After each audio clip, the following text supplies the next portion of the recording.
Welcome to Brighter Shore Central, and in this video I wanted to talk about just some further experience that I had in the closed beta for Brighter Shore's MMORPG, and also a message from Andrew Gower.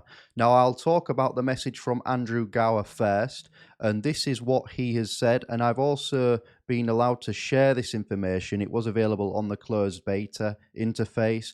I'm allowed to talk about the contents of this message, but I'm not allowed to show the full thing. So I'm going to break it down into the main bullet points of this and go through that straight away. To not waste your time, let's get right into it. First of all, what did he say? He said that he didn't plan on making an MMORPG, but so many people asked him to do it.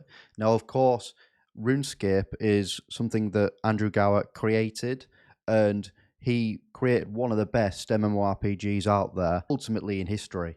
I think, in my opinion. I love RuneScape. I play old school RuneScape still a little bit, and you know, it's such an iconic game. It's an incredible game. Andrew Gower wanted to create other types of games originally. He was working on things like Soul Strike, which was like this strategic type game, turn-based game. What he's now done is now created a game called Brighter Shores, which is an MMORPG. And he wasn't planning on doing that, but there was so many people that kept getting in contact with him saying, we want you to create another MMORPG. We want you to do it again. We want you to work your magic again on a new game. That's what he's been told by other, basically, people online. They want something from Andrew Gower. And now this is your opportunity. If you didn't get in to RuneScape day one, when it first released, you know, RuneScape Classic going into RuneScape 2, you now have the opportunity to do that with this game, Brighter Shores. Now, of course, it's a different game, and there is a lot of different systems. It is not a clone of RuneScape. I can tell you right now, I've played the beta experience. There is so many different aspects that are different about this game compared to RuneScape. We have to look at the history of where he's come from as a MMORPG creator, of a games creator, and it's clear that he has a certain skill in building MMORPGs. His history tells us that. And so what he's saying, that a lot of people asked him to create one, so he's then eventually given in and been like, okay, I'll finally create one. It is a small indie team. It never has more than 8 employees. So I did have a comment, something about, is this game going to be a AAA game or something along those lines? Otherwise, I'm not going to play it. And someone said, like, oh, you know, is it going to be as good as like the £50 games you can buy? Well, first of all, it's free to play, so you don't have to spend a single penny piece on the game because you can get access to it free. You can get 2 episodes free.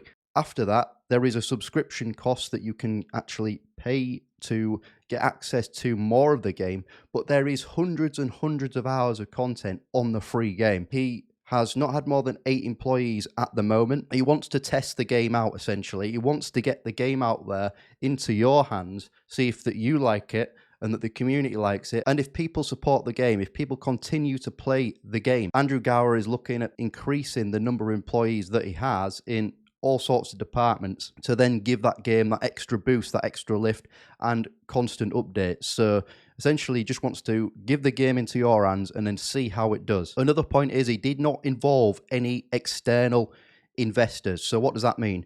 It means there is no publisher breathing down his neck. There is no millionaire, billionaire breathing down his neck. In actual fact, as far as I'm aware, Andrew Gower is a millionaire himself. So he's put his hard-earned cash into the game, and basically that means that there's no publisher telling him that you need to implement MTX, you need to implement these systems where it gives players an advantage if they buy so-and-so pack for £80 and then you get all the whales buying them, and then it doesn't become a game where, oh, the time you put into it matters. It becomes how much of your wallet have you put into it. And I hate games like that. MMORPGs have gone down this reckless route of always producing games, or some of them have, or producing games where there's so much MTX, where it's just about how deep your wallet is rather than how passionate you are about the game.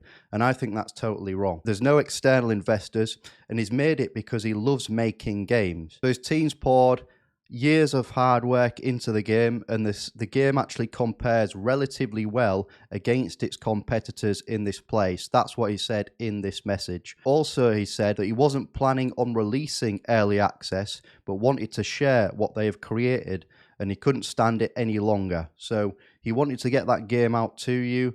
And so the game is in early access when it does release. You keep your progress on early access when it launches on November 6th. The early access, generally speaking, is going to last about 6 months around that time, and then it goes into full release. They're going to add certain features. I'll talk about that in a moment. In the message, he also said that it's not too rough around the edges, and it will improve rapidly and continually as it's worked on over time. Now, moving on to some of the other points. So a lot of the comments on the previous video on the beta experience was related to combat, okay? And I do want to give some further insight into the combat. And first of all, I would say I wouldn't say this is a criticism, but I would say bare bones at the moment, because if you look at the early access page, it says that they're going to add special attacks, they're going to add other elements to the combat at a later date. So within the next sort of 6 months, that's what they're going to end up doing. And so I would say that the combat, it is bare bones in the fact that it doesn't have special attacks yet. So I do want to temper expectations when it comes to actual combat.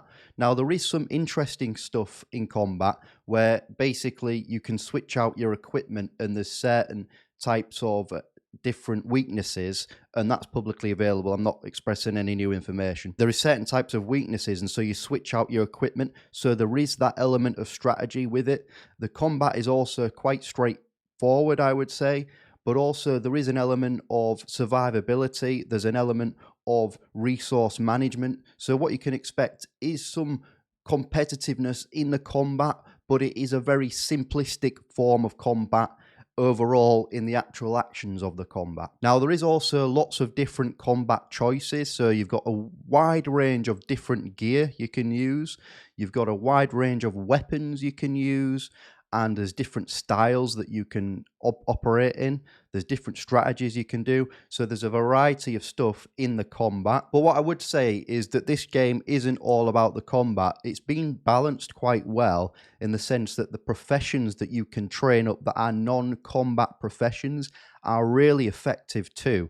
So you can actually make a lot of money from training the normal professions that are outside of combat, but you can also make a lot of money from training combat as well. It's balanced in a way that regardless of what you do, there is some meaning behind every single activity that you do, and that the professions, you can tell that they've spent a long time on building these professions and really focusing on the professions, not just the combat itself as well. So I think that gives a more versatility to the game, because when you were getting bored of combat or don't want to do much more combat because you've done it for a few hours, then you might go and train a profession, right? So I think that that balance between let's also focus on the non-combat professions whilst also focusing on the combat is a good thing. I just wanted to give a balanced view on this and some of the concerns that I have in terms of combat, but also some of the future improvements that are going to be made as well. Now, I wanted to keep this video nice and short, but I might make one more video about some answering questions as well, if I can,